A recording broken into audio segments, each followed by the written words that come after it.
Let's see कि sunlight हमें क्या क्या बेनिफिट्स देती है। सबसे पहले सनलाइट से जो यूवी रेज आती हैं, यूवी रेज होती है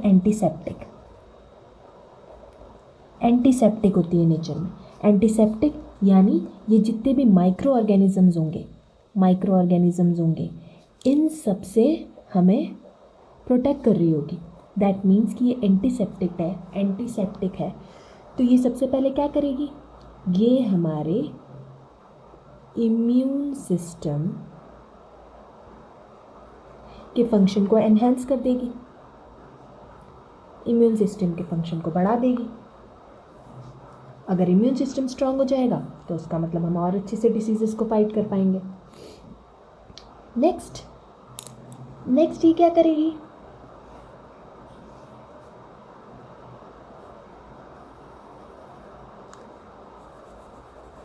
नेक्स्ट ये सबसे पहले तो हमारे स्किन के पोर्स को खोल देगी।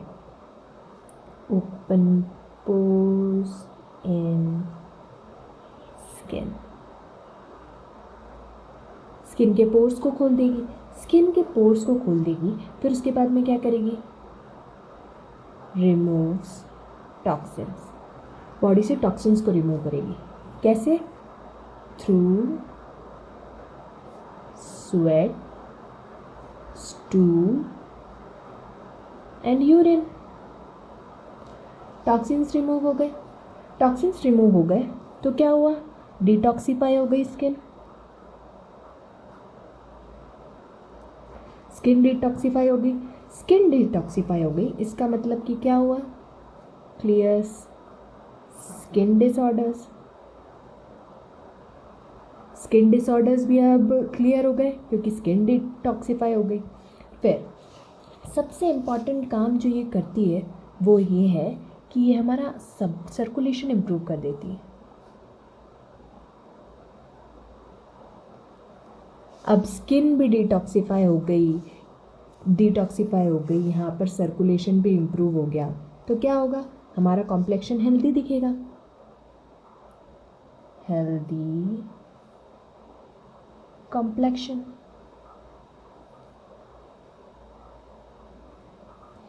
कॉम्प्लेक्शन स्किन के लिए कितना बेनिफिशियल हो गया ये। फिर स्किन से एक और चीज़ कनेक्टेड है, वो ये कि ये हमारी स्किन है।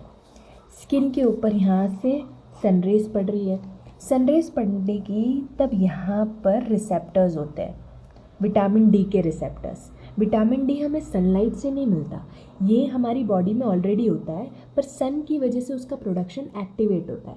दैट मीन्स कि सनलाइट की वजह से क्या होगा, ये हमारी बॉडी में विटामिन डी के प्रोडक्शन को बढ़ा देगा, इंक्रीज विटामिन डी प्रोडक्शन। अब सर्कुलेशन अच्छा हो गया, स्किन डिटॉक्सिफाई हो गई, इम्यून सिस्टम अच्छा काम कर रहा है तो क्या होगा, ये हमारे लिवर के फंक्शन को भी इम्प्रूव कर देगा।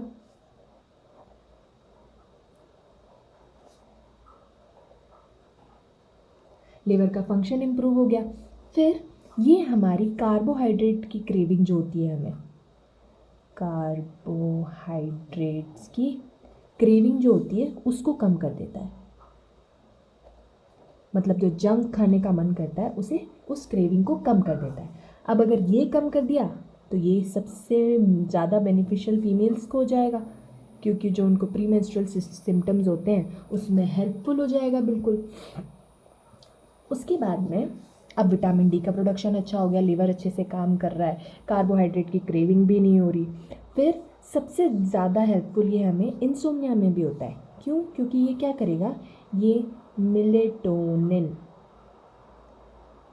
मिलेटोनिन की जो आउटपुट है, रात में जो मिलेटोनिन का प्रोडक्शन करेगी हमारी बॉडी, उसको बढ़ा देगा, आउटपुट एट नाइट।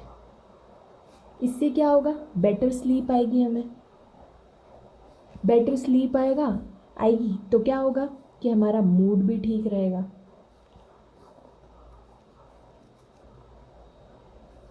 मूड भी एनहेंस हो जाएगा। अब यहाँ पर मिलेटोनिन, जो नाइट में मिलेटोनिन आउटपुट बढ़ा रहा है, इसकी वजह से क्या होगा, ये हेल्प्स इन इंसोम्निया। जिन्हें इंसोम्निया की प्रॉब्लम होती है, रात को नींद नहीं आती, तो उन्हें सुबह उठ के सनलाइट लेना चाहिए, तभी उनकी नींद आने वाली प्रॉब्लम भी सॉल्व हो जाएगी। फिर ये हमारा मूड सूट करता है। कैसे मूड कैसे सूट करेगा? क्योंकि ये एंडोर्फिन और सेरोटोनिन रिलीज़ करता है। जैसे ही आप सनलाइट में जाओगे तो ये दोनों चीज़ें रिलीज़ होगी, आपका मूड और अच्छा हो जाएगा। फिर last but not the least, ये ब्रेस्ट, कोलन और प्रोस्टेट कैंसर के रिस्क को कम कर देता है। और सनलाइट का मतलब ये नहीं कि कभी भी उठ के चले गए। सनलाइट भी अर्ली मॉर्निंग और जो सनसेट वाला टाइम होता है, सिर्फ उसी टाइम की सनलाइट लेनी चाहिए। और वो भी क्या एकदम 2-3 घंटे के लिए नहीं, एटलीस्ट 5 to 20 मिनट्स के लिए, वन सेट में, तो वो बहुत बेनिफिशियल होगा। That's it. प्लस इसके साथ साथ एक और चीज़ है। अब सनरेज़ है, सनरेज़ का मतलब ये तो नहीं है कि सन से जितनी भी रेज़ आ रही है वो सारी हमारे लिए बेनिफिशियल है, नहीं। जितनी आ रही है उसमें कुछ अच्छी हैं और कुछ हार्मफुल भी है। पर जब हम रेगुलर सन एक्सपोजर लेते हैं तो ये इससे फाइट करने में हेल्प करता है, यानी फिर हमारी बॉडी ये बुरी वाली सनलाइट से भी रेजिस्टेंट होती जाती है। Thanks for watching.